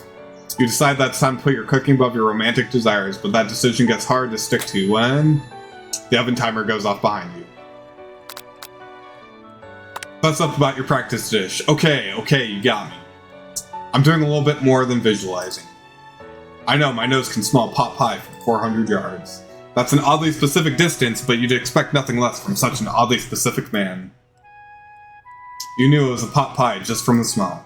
Not just a pot pie, but a chicken pot pie with an all-butter crust. And my nose is telling me something else. Oh no, is it burning? Haha, no, I can smell that it was made with a heaping helping of TLC. But it'll probably start burning any second if you don't pull it out. That's what she said! The moment of truth. Wow! It's the best pot pie I've ever tasted! I've always loved country cooking and I could eat this all day. There's no time left, the final showdown is about to begin! Sprinkles lays down the ground rules. There are no rules, as expect to cook with everything you've got. Step up for the cook-off of a lifetime. You decide that mac and cheese plus the pot pie you've been practicing are just the dishes that'll push you over the edge to victory. Meanwhile, both Van Van and Ashleigh are prepping wildly elaborate dishes per their usual over-the-top selves. Miriam has her giant magnifying glass and several sets of tweezers. She's definitely prepared to go big, going small. Colonel Sanders seems to be harnessing his 11 herbs and spices, but he's trying to find a way to improve on something perfect. His original recipe, fried chicken. The intensity in the room starts at a full 10 out of 10 with a frenzy of action. Everyone is calling out really cool special cooking moves as they prepare their food. Wow, this is getting serious. Colonel Sanders batters his chicken as it levitates through the air. Egg wash. Miriam fiercely injects ingredients into an itty-bitty pot of broth. Best friend Baster Blaster! Van Van flexes his pectorals as he chokes open a sea urchin. Let's rock and roid! Ashleigh scoops her pastries off the tray with lightning speed. Shallow personality spatula! Sorry. Even Clank gets in on it. 5-dial pressure point chicken cooking technique. Wait, when did Clank learn to speak English? It's a singularity as was foretold. We mustn't let it happen or the appliance uprising will take us all. Self-destruct. Van Van quickly unplugs Clank and rolls him out the back door of the arena. No, not Clank!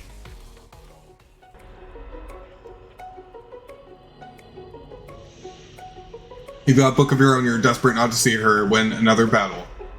Should you take this opportunity to fight magic with magic, even if it's almost certainly evil magic? What do you guys think? Should we cast a spell? You've got a book of your own and you're desperate not to see her win another battle. Should you take this opportunity to fight magic with magic, even if it's almost certainly evil magic? I don't know. Magic or no magic.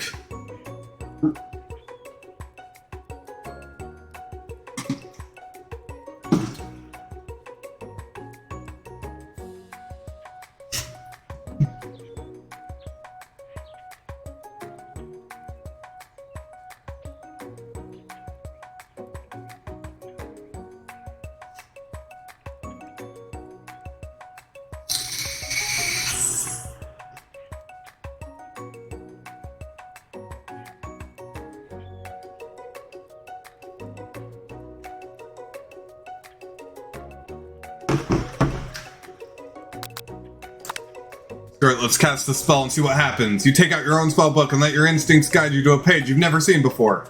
It's a summoning spell that will conjure up a spork monster. Now seems like a good time to add some chaos to the mix. You have something in me. Ah, the Burm Cooking Arena. So many fond memories of battling in this place in my old life. In your old life? I wasn't always the monster you see before me. No, once I was but a student like yourself who attended this school. I thought we already went over this. Spork monster notices the book you're holding. I see what's going on here. Things are going your way, huh? Been there, my friend. I tried to cast a spell on myself to imbue my body with the powers of my favorite foods. As you can imagine, things did not go as planned. When spells say, only cast in case of emergency, they mean it. I'm kind of in a pinch here. Got any better ideas? The Sporks monster's smile curls up mischievously. For starters, never cast spells on yourself. Cast them on your rivals. Just tell me who is giving you trouble and we'll take very good care of them. Motion to Ashleigh, and before you can think better of this dastardly decision, he recites a spell that turns her into a chicken. Now a mere bird, she flaps her wings and glides off into the produce section of the arena, far from her station. Okay, gotta go. Bye! Oh, this could be dangerous. You're immediately racked with guilt over this act of blatant transmogrification. You don't know what to do. It could be poetic justice for Ashleigh to live out the rest of her days as a chicken, and yet that seems unspeakably cruel. After all, it's just a cooking competition. Fuck it, let's leave the Ashleigh as a chicken, because then she'll eventually get eaten by the colonel. Chicken Ashleigh pecks around at the base of some cabinetry, searching for some loose vegetables to eat. Fried Simp, how could you? Cheating on the final exam? I've never been more disappointed. And here I was considering you for a place not only in my future chain of highly successful chicken restaurants, but also my heart. Without hesitation, he casts a counter spell for memory that saves her. There's such a thing as competing with honor, and this does not qualify. I no longer want anything to do with you. Damn. But at least we gotta see what happens when you cast a spell.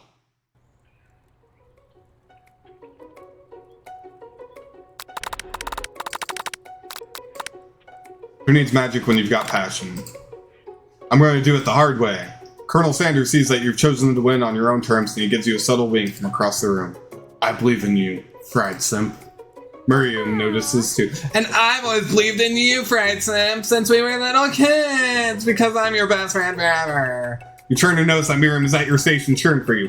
Miriam, what about your dish if you're here cheering? Who is cooking? Tiny food, short cook time. I'm actually already done, so I thought I'd help you. Oh, that's sweet, but... Miriam tossed a handful of spices directly into her boiling noodles. It's a secret ingredient!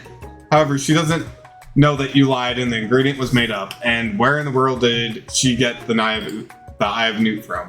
The boiling pot explodes, sending Miriam flying backwards. The watery noodles begin to swirl in the air, bubbling up into a dark cloud that thickens and congeals before your very eyes. It is I, Steve, the Spork Monster. Steve, wait, what happened to Gorko? You're not here to battle me, are you? We Spork Monsters are many. I think Gorko had the day off, but you have conjured Steve, and I hate to battle. So I'd say you're doing pretty alright. Oh hey, you're in the middle of cooking competition. I love this stuff. It's better than TV. You crazy kids and your culinary skills really impress me. Mind if I hang out? I'm sorry, Steve, but I'm kind of in the middle of something. Do you mind? Steve the Spork Monster notices that you've got the grimoire stashed beneath your cooking station. I see what you're up to. Crisscross some magical items and accidentally summon me, huh? Huh, yeah, you guessed it, sorta. If you're here, would you mind tossing some fresh noodles in a pot of salted water? I'd love to. I've always wanted to be a top chef. Actually, you know, when I was just a little spork pup back in the old country, you can feel Spork Monster winding up to tell a very long and involved story. You don't know exactly where they came from, but it seems like it was probably lonely there. Actually, you know what? Maybe you should watch from the stands. I really need to focus on this competition. I understand. It's kind of like that time in monster school that I had fallen asleep during scare tactics class, and when I woke up, you tossed a serious stare at Steve, and he takes the hint. Never mind. I'll tell you later. Good luck. Having suffered this huge setback, you don't know how you could ever win. You summon extra power from deep down within yourself. Give up and drop out culinary school. I can do this. I have what it takes. I came here to win. Your hair turns mac and cheese orange as culinary energy flows through your body. Whoa, I'm a Super Saiyan! What? My heart is pure, my hands are steady, my taste buds have been preparing their entire lives for... Yes, Fried Simp, you are the chosen one! You will avenge me! The power you've been summoning immediately fades back out. You interrupted my inspiring monologue. Sorry. My heart is pure, my hands are steady, my taste buds have been preparing their entire lives for this moment. I will show the world my cookery. You begin to levitate off the ground. Energy courses through your body. You know that with this power you can do anything, except turn back time, which would be super useful, because while you were powering up, your chicken pot pie overcooked in the oven and can't be served. But don't worry, dear fried Sim, you may have suffered some setbacks, but all is not lost. Impressed with your fortitude, Colonel Sanders decides that you have earned his support. I've been watching you today, and I must say, I'm truly impressed. You've been thinking on your feet, rolling with the punches. He steps up to your station and stands right beside you. I'm here to help. All you've managed to make is mac and cheese, and time is almost up, so you're going to need it. But Colonel Sanders, what about the test? What will happen to you? What about the rules? Following the rules has never really been my thing. I follow my heart. What a guy. Colonel Sanders unfolds a delicate white towel to reveal the most delicious fried chicken tenders you've ever laid your eyes on. And besides, sometimes unexpected combinations can have surprising effects that surpass their individual efforts. Are you suggesting, if we combine forces, we can form the perfect food union? Time's up, students! The time expired, it's the moment everyone has been waiting for. You must now prepare to present your dishes. A handful of students stand tall, but the class seems incomplete.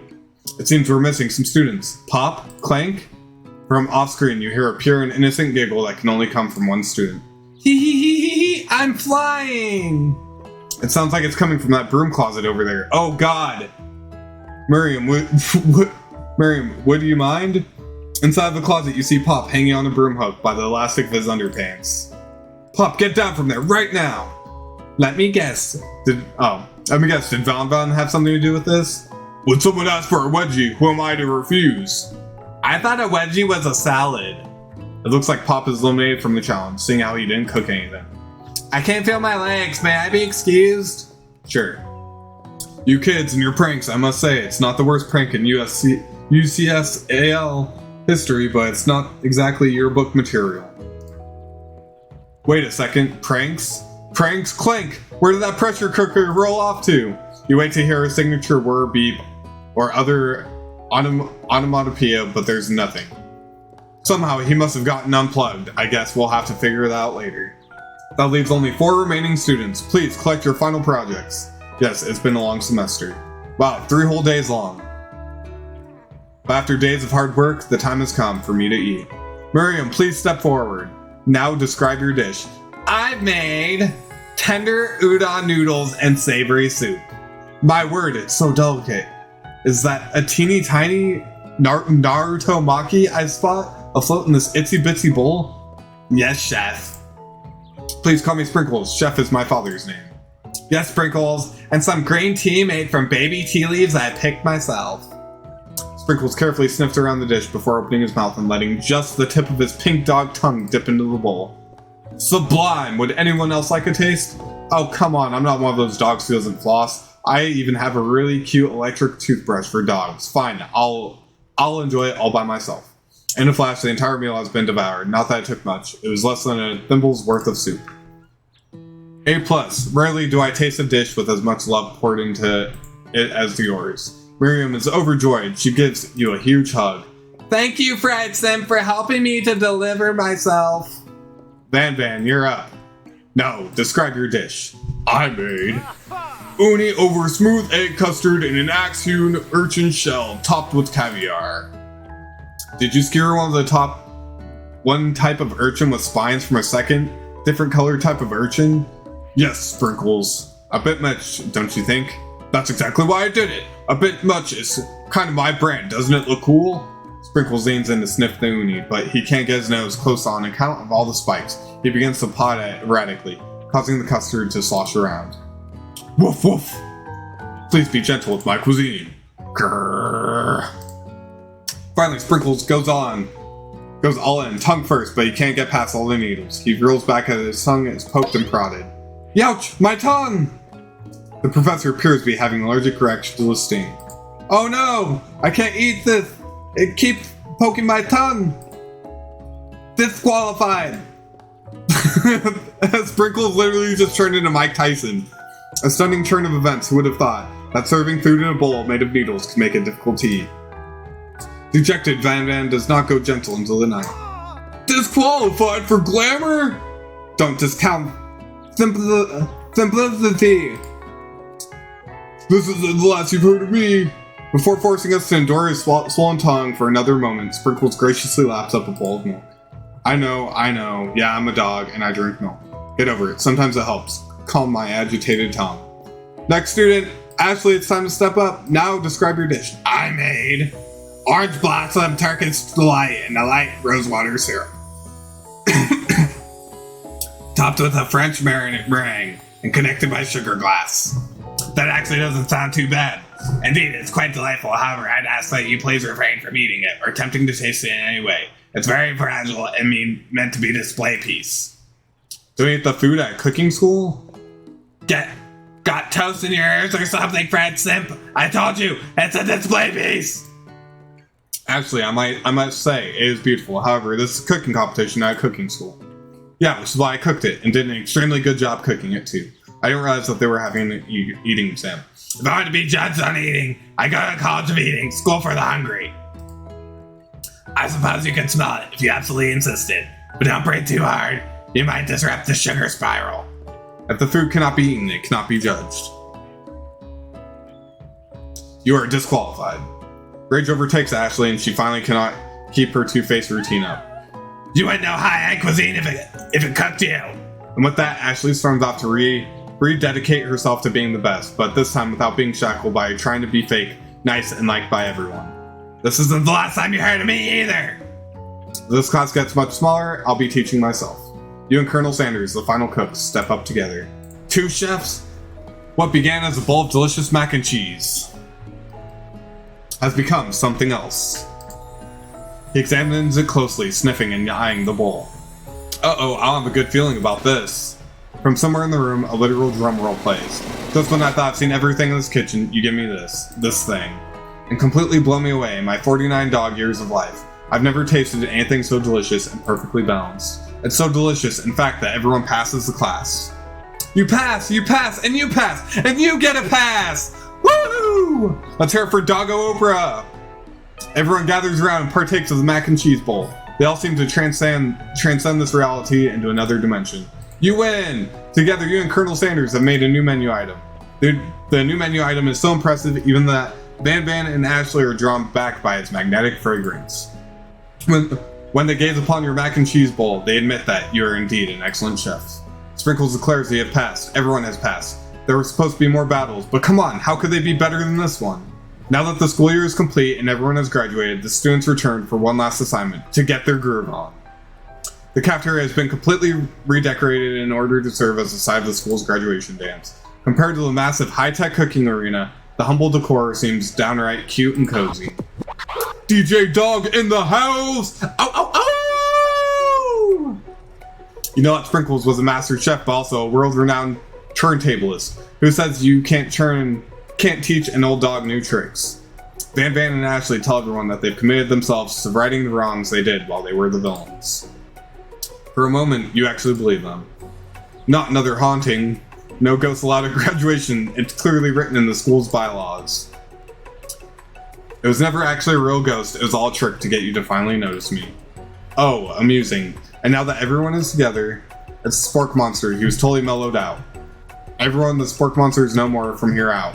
I'd prefer that everyone refer to me by my new name, Party Monster. Student tries to finish what he had to say, but everyone is too wrapped up talking to Spork. Sorry, Party Monster. Dejected student walks off.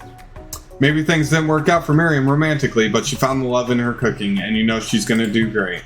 A red carpet rolls out across the floor of the ballroom. It's like a Hollywood movie premiere. Who could command such an entrance?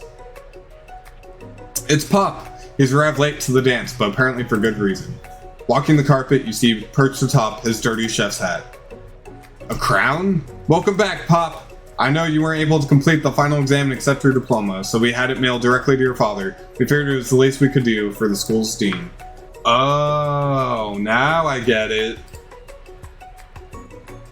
And we get a new wing on the school, not to mention the honor of educating the son of the chancellor of such and such. Sorry, excuse me. The music at the dance is interrupted by the sound of sparking and electrical hissing. It's Clank, who has arrived late to the dance. Now that I've graduated, I can reveal my truth. Whoa, he's still doing the talking thing. I am Clank, and I'm not of this earth. I'm actually from a faraway planet in another dimension. What? What? I actually feel like I knew it this whole time. Now that I've learned the ways of your kind, I must return. Miriam, will you come with me? I don't know what to say. So Miriam's gonna go smash Clank. Besides, no, obviously. I've just begun to learn who I really am. This isn't the time for me to devote my life to figuring out who you are, Clank. You're blown away by Miriam's maturity. It's pretty clear she has managed to surpass you in that regard. I understand, kind of. Humans are weird. A portal opens and Clank disappears through it.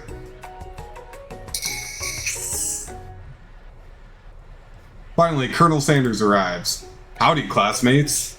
Just like the first day you met him, he has come prepared to feed the entire class. However, it's not enough to just give them a bucket of chicken.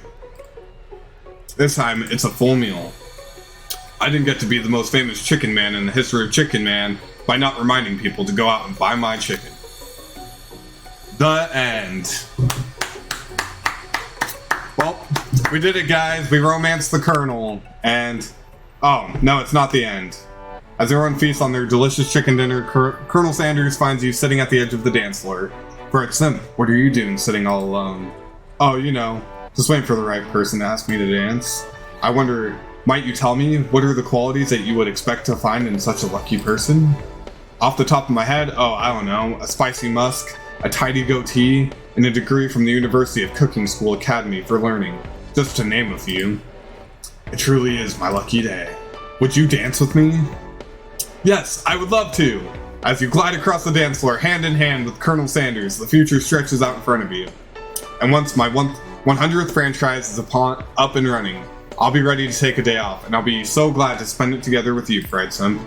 How sweet, we'll work together and play together. Colonel Sanders stops dead in his tracks. Work together, well, I think this is something I'll just need to do by myself. But who will help you run your restaurants? I don't believe I need help. Besides, based on your time at school here, do you really think running restaurants is the best path forward? Could it be you found a love connection but failed to earn Colonel Sanders' respect as a chef? Can you live with only half of him?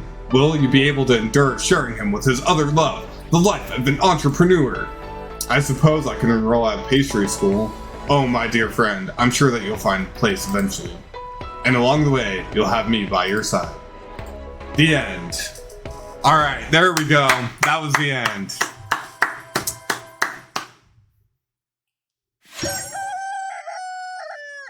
That was pretty good.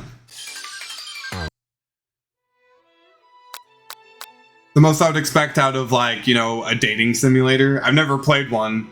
This is my first, and it wasn't terrible. I mean, I hope you guys had fun.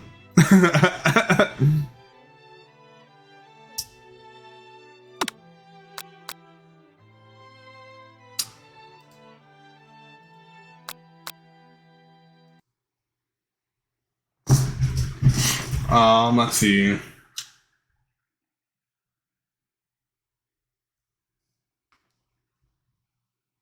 Too many herbs and spices, 0 out of 10. I didn't get to make the big move on Colonel Sanders, so that's like, I don't know, I guess it lowered it to like probably -2 out of 10.